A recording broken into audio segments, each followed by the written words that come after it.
conformity. It's a process whereby people change. It's also a social influence, while possibly keeping your own beliefs, like attitude, actions, and your own perceptions. A certain social group that regulate individuals just to attempt to gain the individual's bound, like shaming someone who is engaged before in crime by exposing them through social media or public media, like Facebook, magazine, newspaper, or even in radio. Compliance is the act of complying with a command, desire, order, or rule. It can also mean adhering to requirements, standards, or regulations. Both of these compliance definitions are important for your organization. To be successful, your organization must take steps to make sure every staff member is compliant with internal policies and rules you put in place. Identification is a process by which an individual aspires to pattern himself or herself after another, but only while he or she is in the presence of the other person. Also, identification is the process by which a person's unique personality develops and is viewed as lasting entity at the given period of life that allows for identification and familiarity. Acceptance. People have to accept whatever norms are implemented or want to be implemented by a group or organization. This includes public compliance, because when a person publicly agrees with the belief of a group, but for them, they cannot change or don't want to change their attitude or belief. And also, internal acceptance is the completeness acceptance of the person's belief and attitude to a group. Theories behind the deviance. While there are many different sociological theories about crime, there are four primary perspectives about deviance, and we have structural functionalism, social strain typology, conflict theory, and labeling theory. Structural strain theory. According to Robert Merton, this theory argues that the tensions between socially improved goals and an individual's ability to meet them leads to deviance. Strain theories state that certain strains or stressors increase the likelihood of crime. These strains lead to negative emotions such as frustrations and anger.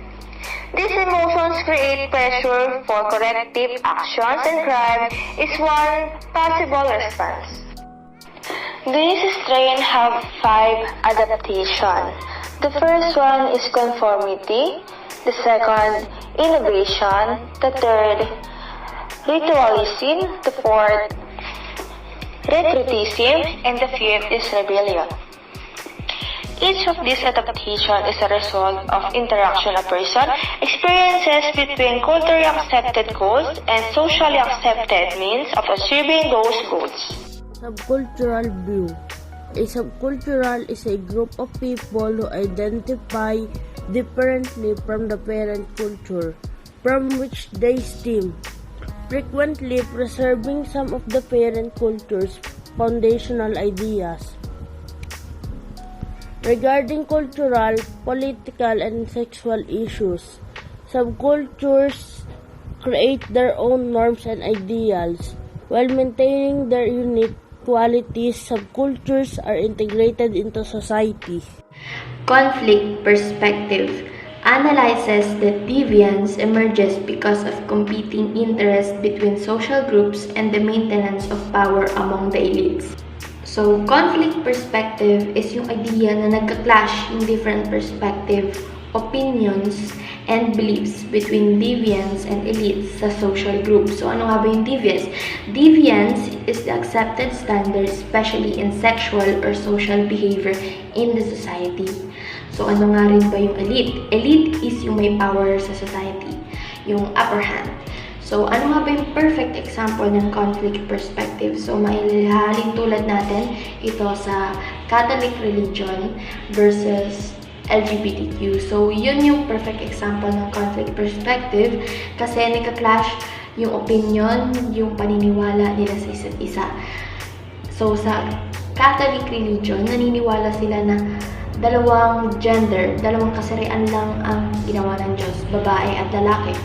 So, alam naman natin na ang religion, ang Catholic religion, ay isa sa tumatanggi, hindi naniniwala sa idea ng LGBTQ+.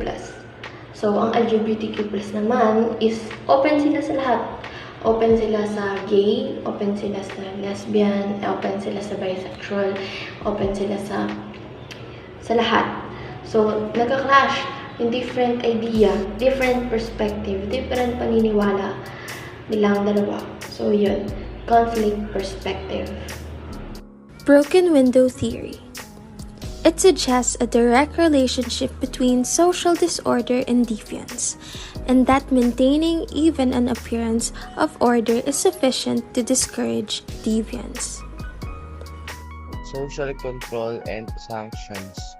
Social control, defined as any systematic means and practices used to maintain norms, rules, and law, regulate conflict, and discourage deviant behavior.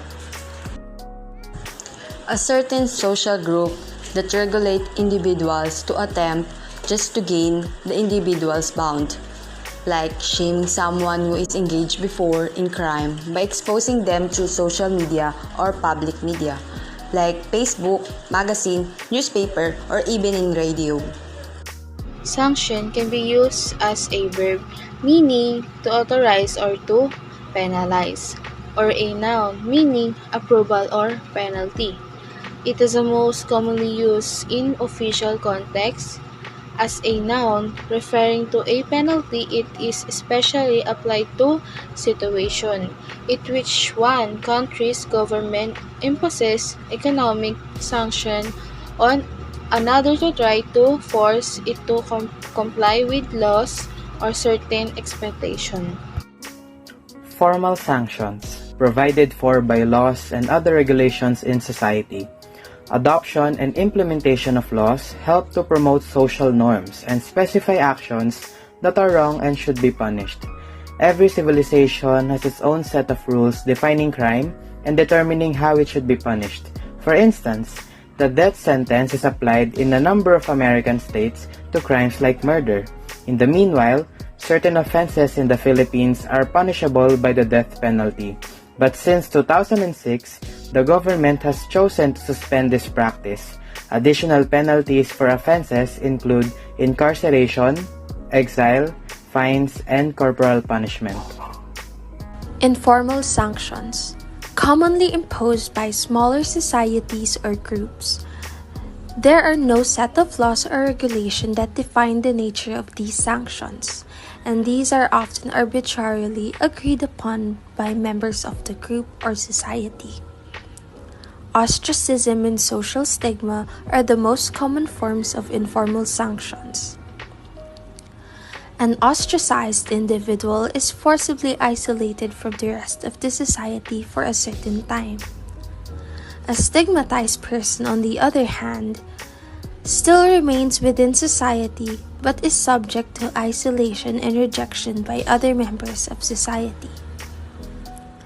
Gossip is considered as another way of imposing informal sanctions, as it is an informal means of monitoring and censoring the behavior of certain individuals.